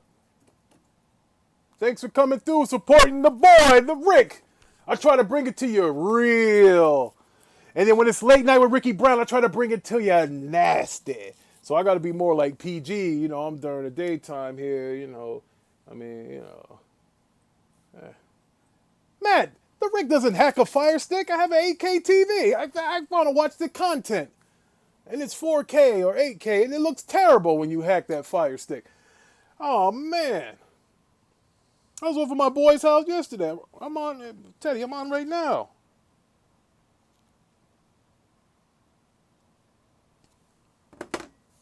Yeah. See if we can get Teddy Digital in here. Talk some of that wrestling shit. That was my man Teddy. Yeah, you could hack a Fire Stick, but the quality, I don't like the way the quality looks. Plus, hey Matt, listen, you remember from when I used to work with you, bro, I still collect physical media. Well, see, I didn't know they had a 4K Fire Stick. See? Oh man, Teddy's at work. So we gonna do another show tonight. So this is what we call the Rick in the midday. This is like my midday show. If I was working from home, I could be like doing these all day talking about sports. I ain't even get to the Lakers yet and the whole Kyrie thing. I ain't even get to that. I'll touch on that tonight. Hell, I've been live for an hour and 49 minutes. I'm fucking hungry now. Yeah, Matt, physical is king. It's all about the physical. No, I didn't get no damn Fire Stick for Christmas. Yo, Flippin', we talking about a little bit of wrestling. We was talking about this Activision acquisition, if it goes through, how it could be big for Xbox, for Modern Warfare dropping day and date in the Game Pass. We talking about, what else we talking about here?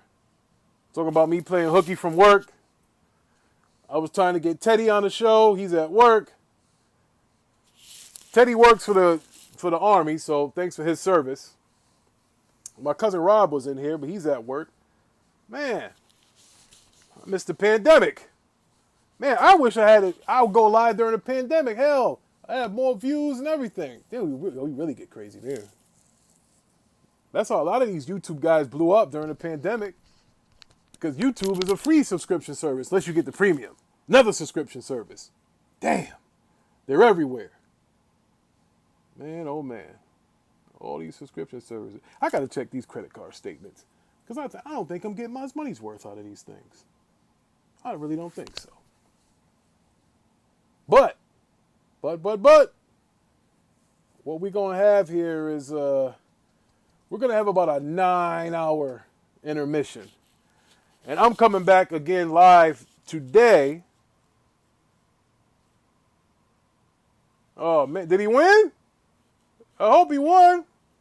My nephew got to his first fight today. See, here's the thing when you're a Brown, what you got to realize. The Browns are deep. So check this out. The Browns are deep. And so my nephew got into a fight. I'm trying to confirm with my brother if we all right, so he won. Good. Because if he didn't win, that's one thing that the Browns never had to worry about. We were deep. We're deep as hell. There's more of us than it is any of y'all. So if one of us do take a L, we're coming back. Because there are many of us all working for the good of the Wu-Tang. Understand that. Yeah, buddy. But listen, everybody that came in, rocked out, I appreciate it. Oh, I got to give my brother a wrench. I thought I gave him one already. Yeah, give my brother a wrench. That's how I can figure out who's a subscriber. I give him a wrench and shit. So that way I got to keep track because, like I said, I say this before every show. And at the end of every show, all my first 100 subs, I'm going to send y'all some like $50 gift cards. Something, I'll figure it out. Don't worry. Rick's pockets are deep enough. I got you. I'll figure out what y'all like. I need y'all to inbox me. I'm still having that Late Night with Ricky Brown relationship show. I'm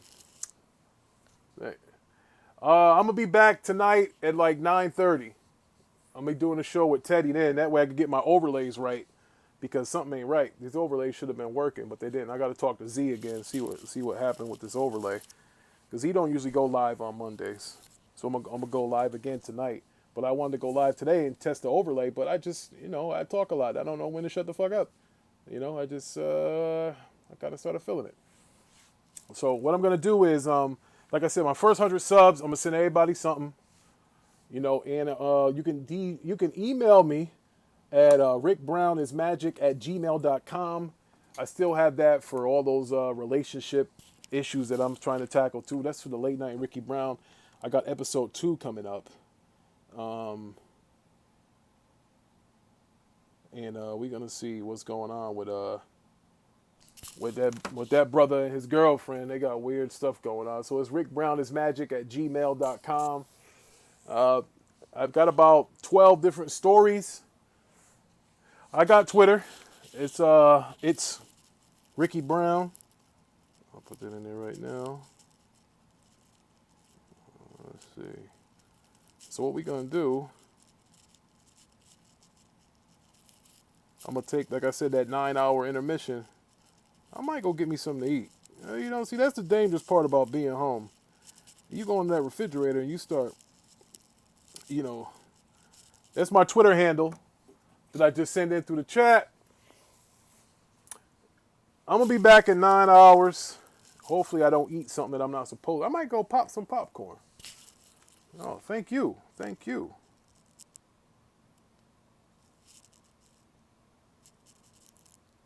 Nah, man, I ain't messing with no Longhorn. Oh, man, I ain't seen you in a minute, bro. Bro, I'm down like 80 pounds, bro. Nah, bro, I don't mess with that no more. Nah, the doctor gave me a damn death sentence, so I had to get right. So, yeah, bro. You know, I had to get there. Yeah, I got to do Instagram. I got to do all that stuff. I'm about to do all that. Yeah, I got to live my first 100 subs. I got you. Because I appreciate it. Because y'all ain't have to come and listen to me Babylon. You know, I got cousins in here. I got my man Matt in here. He running his joint too. We all going to try to get right. We all going to help each other. We all going to help each other. You know, because I got a lot of gamers in here. I'm going to send y'all to my man Matt, especially my retro gamers. You could buy stuff from him. Each one teach one. We all get it going, man. That's what this is all about. Rome wasn't built in a day. We not going to listen. Where we at right now is not where we going to be months from now or a year from now. You know, it's not going to be like that. So we going to be all right. We going to get this popping. We going to get it going. And, you know, without the audience, I can't do nothing without y'all. You know, I had up to like, I think 15 people in here today. I appreciate that. You know, that's 15. That's what, 8 more than I had last time. And I appreciate that. So before you guys leave, please hit the like button. Subscribe if you're not subscribed. And I'm going to be back here at 9:30.